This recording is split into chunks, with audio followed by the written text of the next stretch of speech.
incarcerated suspect is now speaking out. Foot by foot text speaks with the man who studied alongside the alleged killer. He was very terse and not friendly. While the manhunt is over, we're learning more about the alleged killer in the Brown University and MIT shootings. Syracuse professor Scott Walton says he studied physics with the shooter Claudio Neves Valente 25 years ago at Brown. He already knew everything that you were going to learn. He's one of the smartest people I've ever met there. Walton says they were both socially awkward. He remembers Neves Valente, a Portuguese national, being frustrated with Brown University, dropping out after only 3 semesters. He would make comments that the school was terrible and beneath him. He was shocked as former friend opened fire in Brown University's engineering and physics building, a place they took many classes together, killing 2 students and injuring 9 others. I am convinced that the Brown shooting is about they didn't provide to him what he thought he deserved. Days later, police say the shooter drove to Boston and gunned down a world-renowned MIT physics professor who was his classmate in Portugal 30 years ago. I think the MIT professor is better than him. I think that's part of it. He was an evil person, and he was just a cold-blooded killer. Police say Neves Valente then drove to a storage unit in New Hampshire and killed himself. His body found 2 days later with the guns the FBI says he used in both shootings. When you're dealing with someone who can kill in cold blood, or children, it's hard to understand why someone would do that. And Brown University has faced a lot of backlash and criticism for their lack of cameras and also security. We have learned that the university has a lawyer. They have retained the former U.S. attorney for the District of Rhode Island, Zachary Cooper. Hotel live in the Providence, Rhode Island. Well, thanks.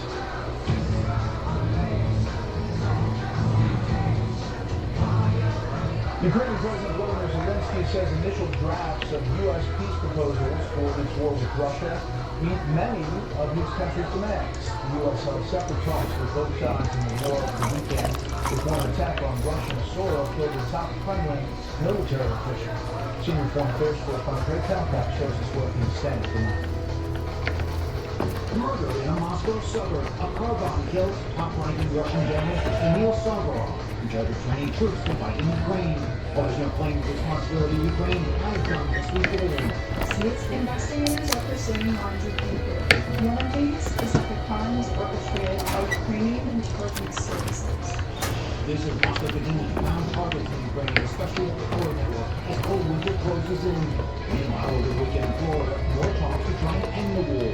Russian Special Envoy Ilya Dmitriev and Ukrainian senior official Ruslan Umerov meeting separately with American Special Envoy Steve Witkoff and Trump's son-in-law Jared Kushner.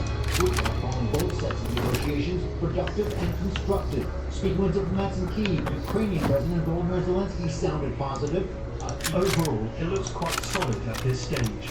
These are the results of our work and our military's efforts. Even Russian officials sound downright peaceful. Russia does not pursue the aggressive goals attributed to our country. The recent comments from Russian President Vladimir Putin show no signs of him backing down. Maximum demand, especially in terms of gaining territory. Russia has gone to war by their actions time and time again. That has been where they are. The reason why, according to other analysts, he is putting so much emphasis on security guarantees from the U.S. and allies. They're not going to allow themselves to be a weak, vulnerable nation. Ukrainian President Zelensky said instead of upcoming Christmas truce, they're getting ready for a Russian Christmas attack. Peace on earth. Correct. Stay compact in London. Correct. Thanks. In the U.S., Democrats appear to be growing cold on impeachment with Republicans controlling the Congress. Democrats are declining to pursue action against Attorney General Pam Bondi over the Epstein file redaction as President Trump reacts to images released with the former five distraction from the successes of the Republican Party. A lot of people are very angry that pictures are being released of other people that really had nothing to do with Epstein, but they're in a picture with him because he was at a party, and you ruin the reputation of somebody. So a lot of people are very angry that this continues. A short time ago, Chief Congressional Correspondent Chad Perlman reports from Capitol Hill. Good evening, Chad. Correct. Good evening. Bipartisan lawmakers are threatening to hold Attorney General Pam Bondi in contempt of Congress or even impeach her. Republican Thomas Massey and Democrat Ro Khanna say the DOJ is still reporting Epstein's files. The quickest way, and I think most expeditious way to get justice for these victims is to bring inherent contempt against Pam Bondi. Exactly, because it's coming from Republicans. There are a few Republicans who are on board of it, but we're not going to impeachment. We're starting with contempt.